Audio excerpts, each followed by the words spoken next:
सर्व मंगल मांगल्ये शिवे सर्वाद साधिके शरण्ये त्र्यंबके गौरी नारायणी नमस्तुते। सर्वांना श्री स्वामी समर्थ। तर स्वामीमय शीतल या चॅनलवरती तुमच्या सर्वांचं अगदी मनापासून स्वागत आहे। स्वामीमय लाईफ शीतल या चॅनलला अजूनपर्यंत सबस्क्राईब नसेल केलं तर लाईक शेअर आणि सबस्क्राईब करायला विसरू नका। तर बघा बऱ्याच ताईंचे ऑर्डर पेंडिंग आहेत। एक दोन दिवस झालं आम्ही थोडंसं कामानिमित्त बाहेर होतो, त्यामुळे तुमच्या सर्वांच्या ऑर्डर घेणं जमलं नाही, तुम्हा सर्वांना प्रॉपर असा रिप्लाय देता नाही आला।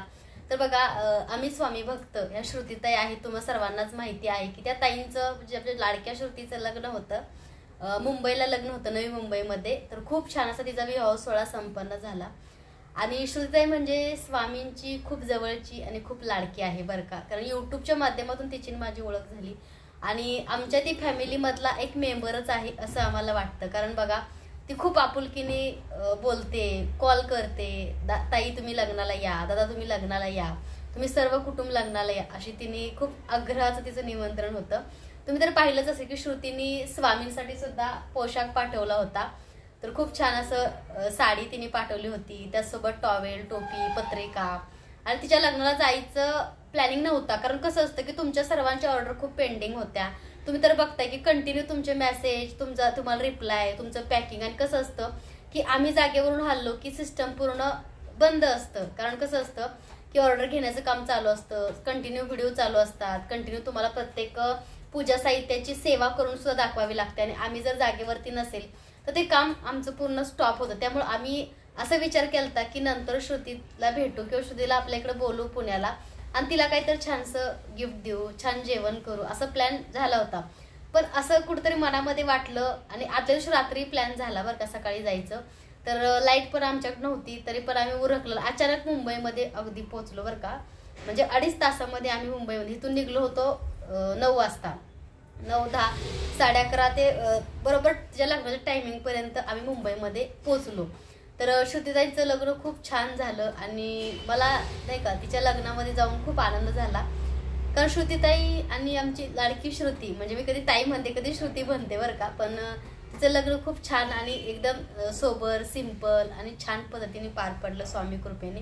आणि खरंच श्रुती अशी मुलगी आहे की तिचं कौतुक करणं तेवढं थोडं बरं का, एकदम समजदार आहे, स्वामींची सेवेकरी आहे। तिचं चॅनल तुम्ही एकदा नक्की बघा, आम्ही स्वामी भक्त।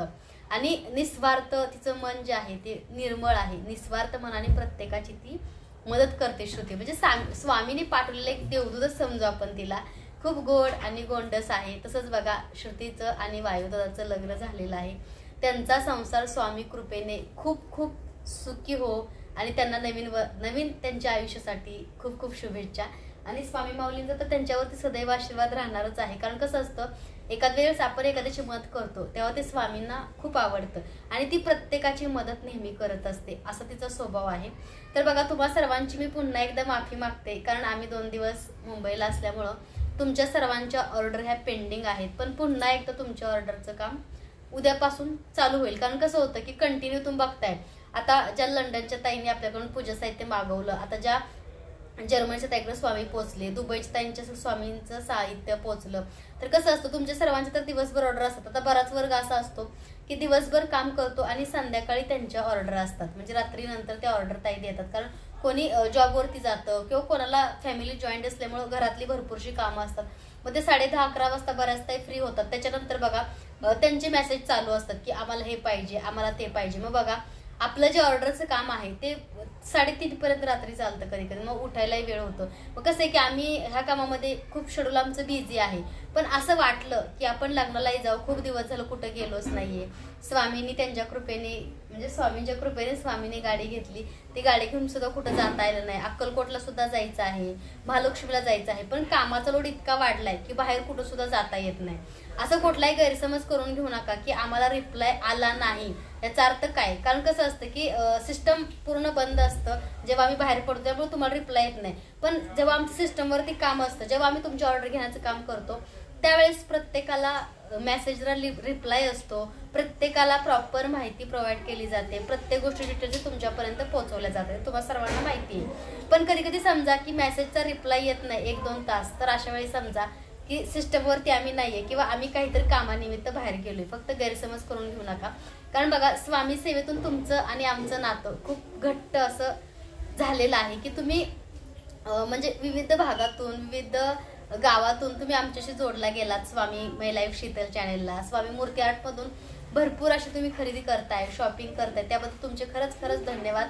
कारण तुमचा विश्वास आणि स्वामींची साथ आहे म्हणून या सगळ्या गोष्टी चाललेल्या आहेत. तर बघा काल मुंबईमध्ये आम्ही गेलो, म्हणजे जीवाची मुंबई, म्हणजे मुंबई हे शहर खूप सुंदर आहे, गर्दी आहे, धकाधकीचं जीवन खूप आहे बरं का मुंबईकरांचं. कारण बघा आम्ही पुण्यामध्ये असं रिलॅक्स आहे, कारण पुण्यामधलं जीवन आहे ते एकदम रिलॅक्स आहे, पण मुंबईचं जीवन आहे ते धकाधकीचं आहे, खूप गर्दी आहे मुंबईला. पण त्यात सुद्धा इतकं छान जीवन जगतायत बरेचसेच वर्ग, किंवा खूप भारी वाटलं की अरे एवढी गर्दी आहे, एवढे मुंबईमध्ये धकाधकीत जीवन असून सुद्धा स्वामींची सेवा खूप मन लावून बऱ्याचशाच ताई, जसं की गौरी ताई आहेत, म्हणजे अशा भरपूरशा ताई आहेत की ज्या मुंबईमध्ये असतात की आपल्याकडून त्या सामान सुद्धा अगदी ऑर्डर करतात. आणि मी जी करल ती प्रत्येक सेवा त्या करतात, आणि त्या हाऊसवाईफ नाही आहेत बरं का. म्हणजे प्रत्येक जण जॉब करून स्वामींची सेवा इतक्या चांगल्या पद्धतीने करतं, हे बघून मला सुद्धा खूप भारी वाटलं. कारण सोपं नाहीये. कारण बघा की मुंबईमध्ये इतकी गर्दी होती काल की मला घरावरती नाही का 2-3 तास मला असं वाटलं की शांत बसावं, इतकं डोकं दुखत होतं. म्हणजे खूप गर्दी आहे मुंबईमध्ये बरं का. ट्रॅफिक तर विचारूच नका. आम्हाला ट्रॅफिक मधून बाहेर पडायलाच 1-2 तास लागले संध्याकाळी आम्हाला रिटर्न येताना. आम्ही तसंच समुद्र बघितला, जो समुद्र आहे तिथं पण आम्ही गेलो होतो. जे चौपाटी आहे, जो समुद्र चौपाटी, तिथं सुद्धा आम्ही गेलो होतो. खूप छान असा तो समुद्र आहे बरं का. आणि मला एक गोष्ट तुम्ही पण ऑब्झर्वेशन करा, कधी त्या समुद्रात तुम्ही जर कधी बघायला गेला, किंवा तुम्ही कधी जर बघायलाच गेला, म्हणजे तो मुंबईकर आहे ते तर सतत तिथं जात असतात, तर नाही का एक खूप म्हणजे अशी गोष्ट मी ऑब्झर्वेशन तिथं केली की बघा आम्ही असं बसलो होतो शांत, म्हटलं कुठल्या तरी बीचवर जाऊ. मग तो जो बीच आहे तिथं आम्ही गेलो होतो. तिथं बसल्यानंतर बघा प्रत्येक जण यायचं, फोटो काढायचा का, आप फोटो निकालेंगे क्या, आणि बरेच जण चहा घेऊन यायचे, बरेच जण चिप्स वेपर्स, कोणी नाही का आपल्या बोटिंगमध्ये बसण्यासाठी ड्राईव्ह करण्यासाठी विचारायला यायचं, कोणी मेहंदी काढायला विचारायला यायचं. म्हणजे कसं आहे माहिती आहे का, निसर्गाने जो बनवलेला समुद्र आहे तो सुद्धा खूप लोकांचं पोट भरतो आज, कारण त्यांचं हे पोट त्याच्यावरतीच डिपेंड आहे. म्हणजे ते समुद्राच्या किनारी भरपूरशा गोष्टी विकतात आणि ते त्यांचं जीवन जगतात. म्हणजे बघा की आपण खूप सुखी आहे आज, की त्यांना प्रत्येक येईल त्या पर्यटनाच्या मागं जावं लागतं की तुम्ही चिप्स घेता का, तुम्ही चहा घेणार का, तुम्हाला फोटो काढायचा का, तुम्हाला ड्राईव्ह करायचं का, बोटिंग करायचं का. परत बघा आवळे, चिंचा, भरपूर काही गोष्टी तिथं बघा विकायला सुद्धा आहेत. जसं की म्हणजे नाही का छोटे छोटे स्टॉल आहेत त्यांचे, काही लोक तर हातामधून सगळ्या गोष्टी विकतात. म्हणजे बघा त्यांचं जे जीवन आहे ते पाण्यामध्ये काही लोक फोटो काढण्यामध्ये घालवतात, पण रिस्की पण तेवढंच आहे बघा. ते त्यांच्या जीवा बेतून बघा ना, आपण जेव्हा नाही का बोटिंग करत असतो तेव्हा पण ते पण खूप रिस्की आहे. मग कसं असतं माहिती, ह्यातून मला तुम्हाला एकच सांगायचं की आपलं जीवन खूप सुखी आहे. आपण 2 टाइम खातो, चांगल्या छताखाली राहतो, एखाद्या चांगल्या कंपनीमध्ये जॉब करतोय, चांगल्या ऑफिसमध्ये आपण कामाला आहे. त्या लोकांचं जीवन तर पाण्यातच आहे बघा. म्हणजे कसं माहितीये का, सगळ्या गोष्टी विकायच्या, त्या बीचवरतीच त्यांनी बसायचं, आणि काय फोटो काढणार तर पाण्यामध्ये जाऊन फोटो काढतात. मग तुम्ही सांगा बरं की हा एक निसर्गाने बनवलेला समुद्र आहे, हा निसर्ग आहे, तो निसर्ग सुद्धा आपल्याला खूप काही अगदी फ्रीमध्ये देत असतो, कोणत्याही गोष्टीचं शुल्क घेत नाही. मग माणसाला किती गर्व असायला पाहिजे, ज्याला मीपणा आहे, ज्याला खूप गर्व आहे, मी माझं, किंवा आपण मानवामध्ये खूप काही गोष्टी शोधतो, त्याने एकदा समुद्र बघावा, किती अथांग मोठा समुद्र आहे, त्याच्यासमोर आपण मुंगी सुद्धा नाही, एकदम किरकोळ माणसं आहे, एवढा मोठा तो समुद्र आहे. आणि बघा ह्या माणसाकडे बघून तुम्ही नक्कीच जीवन जगायला शिकाल की ते त्या बीचवरती काय विकतात. कोणी त्याला काय म्हणतात, त्याला मिठाई, कोणी ते असं म्हातारीचे बुड्डीचे बाल म्हणतात ते विकतं, कोणी चहा विकतंय, कोणी चिप्स विकतंय, कोणी वेपर्स विकतंय, कोणी फोटो काढायसाठी प्रत्येकाच्या मागं लागते, नवीन कोणाला तुम्ही फोटो काढणार का पाण्यामध्ये. तसंच बघा म्हणजे भरपूर प्रकारे कोणी काय करते. म्हणजे बघा त्यांचं पोट त्याच्यावरती आहे. म्हणजे तो समुद्र सुद्धा आपल्याला आज काहीतरी पोट भरण्याची कला, किंवा आपलं आज घर सुद्धा तो निसर्ग चालवतोय. त्यामुळे कधी कोणत्या गोष्टीचा गर्व करायचा नाही. हे ह्या जगामध्ये आपलं काहीच नाहीये. आपलं वाटतं किंवा खूप काही त्रास आहे, त्यांनी एकदा समुद्र बघावा, इतका मोठा विशाल समुद्र, त्याच्या पुढं आपण मुंगी एवढं सुद्धा नाही, आपलं अस्तित्व काहीच नाहीये. आणि खरंच काल खूप छान वाटलं.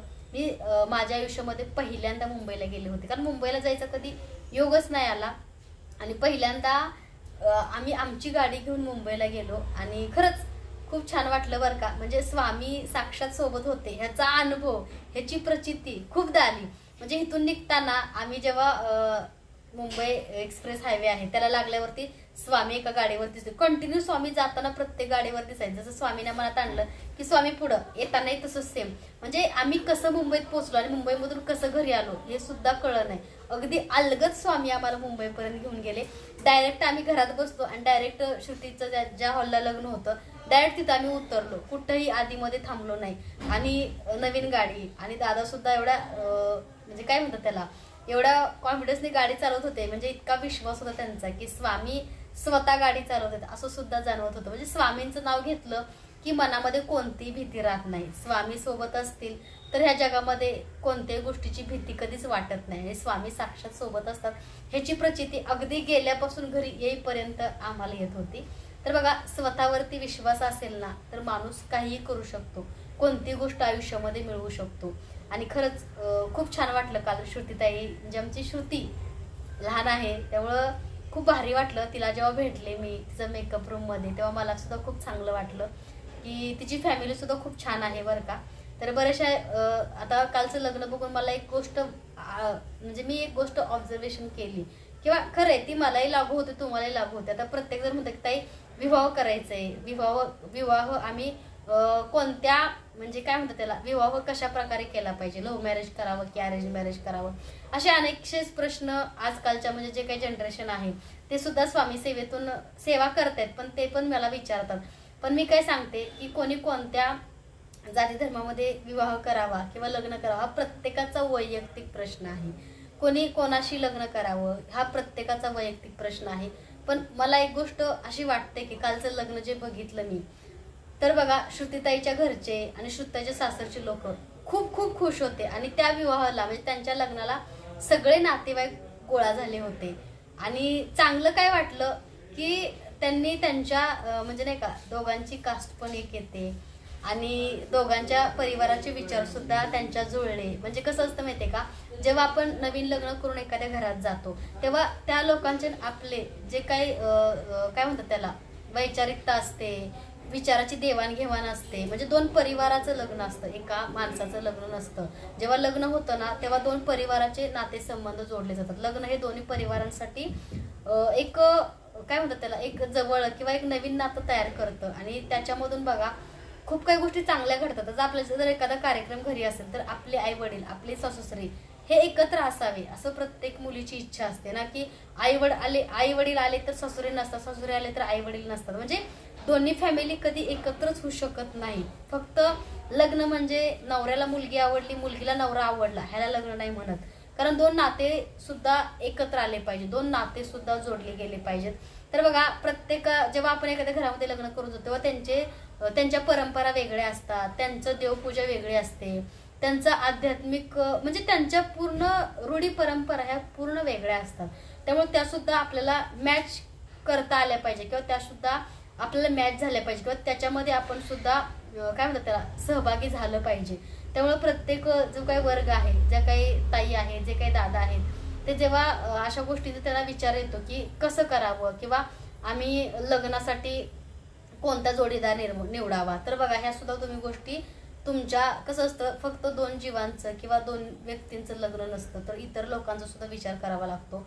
कारण कधी कधी काय होतं की आपण बघा खूप काही गोष्टी आपण दोघांचा विचार करून सुद्धा कधी कधी लग्न करतो. कधी कधी मजबुरी असते किंवा खूप काही गोष्टी असतात. पण त्यावेळेस आपण हा पण विचार केला पाहिजे की आपले दोन परिवार एक येऊ शकतात का, आपल्या दोन परिवारांना आपल्यामुळं आनंद मिळू शकतो का, किंवा आपल्या आई वडिलांना सुद्धा त्या समाजात वावरता आलं पाहिजे. आपण लग्न करतो तर आपल्या आई वडिलांना सुद्धा अभिमान वाटला पाहिजे की माझ्या मुला मुलींचं लग्न झालं, त्यांचा संसार खूप सुखाचा चालू आहे, छान आहे. किंवा आपले आई वडील आपल्या सासरे येतील तेव्हा आपल्या सासऱ्यांनी सुद्धा त्यांच्याशी तेवढाच आदराने प्रेमाने बोलावं. किंवा आपला जेव्हा कार्यक्रम फंक्शन असतं तेव्हा त्या दोन कुटुंबाने सुद्धा एकत्र येऊन आनंद साजरा करावा. तर हा सुद्धा विचार करावा लागतो. की त्याच्यानंतर काय होतं की आपण सगळं करतो पण लाईफमध्ये खूप पश्चाताप पण होतो बरं का. कारण संसार हा दोघांनीच करायचा असतो, पण आजूबाजूचं वातावरण आहे ते सुद्धा चांगलं असावं लागतं. तर खूप काही गोष्टी मी माझ्या अनुभवातून सुद्धा सांगते की ह्या गोष्टी तुम्ही लग्न करताना अवश्य बघा की आपल्या दोन्ही फॅमिलीचं जमणार का, आपल्या दोन फॅमिली एक येऊ शकतात का, आणि आपल्या फॅमिलीला आपल्या लग्नामुळं कोणताही त्रास होणार नाही किंवा कोणतेही प्रॉब्लेम्स निर्माण होणार नाही. अशा भरपूर असंख्य गोष्टी असतात बरं का, त्या सुद्धा बघाव्या लागतात. कारण कसं असतं की आपण जेव्हा लग्न करतो तेव्हा त्यांचे रीतिरिवाज वेगळे असतात, त्यांचं देवस्थानं वेगळे असतात, किंवा त्यांचा अध्यात्म पूर्ण किंवा त्यांचे जे काही परंपरा असतात त्या पूर्ण आपल्यापेक्षा वेगळ्या असतात. आता बघा कालचं लग्न जे झालं त्या लग्नामध्ये बघा सगळं त्यांचं एकच होते, त्यांचे जे विधी आहेत ते एक होत्या, त्यांचे जे देवाणघेवाण होती ती सारखीच होती. त्यामुळे कसं असं वेगळं काही वाटलं नाही, आणि असं छान पण वाटलं की त्यांचे नातेवाईक सगळे एकत्र होते, किंवा त्यांच्या लग्नाला एवढे सगळे जण आशीर्वाद देण्यासाठी आले होते, आणि खूप म्हणजे सगळे खुश होते. जसं की मुलाकडले पण खुश होते आणि मुलीकडले पण खुश होते. आणि खरंच तर लग्न बघून असं खूप छान वाटलं, मला एक समाधान भेटलं की खऱ्या अर्थाने ह्याला लग्न म्हणतात, की दोन्ही परिवारांची विचारांची देवाणघेवाण होती, दोन्ही परिवार एवढे छान एकमेकांना समजून घेत होते. कानपिळकीचा आमच्यात पण कार्यक्रम असतो म्हणजे नाही का, दाजीचा कान पिळतात, तर कानपिळकीचा कार्यक्रम झाला त्यांचा, तो पण खूप छान वाटला. म्हणजे कसं प्रत्येकाच्या रीतिरिवाजनुसार, प्रत्येकाच्या संस्कृतीत, प्रत्येकाचं जे लग्नाची पद्धत असते ती वेगवेगळी असते, पण आनंद हा एकच असतो. आणि खूप छान वाटलं त्यांचं लग्न अटेंड करून.